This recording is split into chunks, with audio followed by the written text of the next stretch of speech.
এত কষ্ট করে মাগো বড় করছো আমার গো,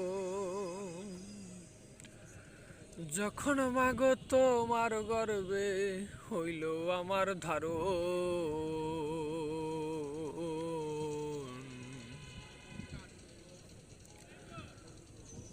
বেশি বেশি খাইছো মাগো বড় করার জন্যে আমার গঠন।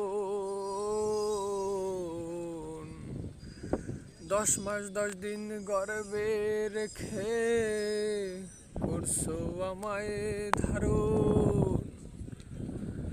10 মাস গর্বে রেখে করলা যখন ডেলিভারি, এত কষ্ট কইরা মাগো করছো বড় তুমি।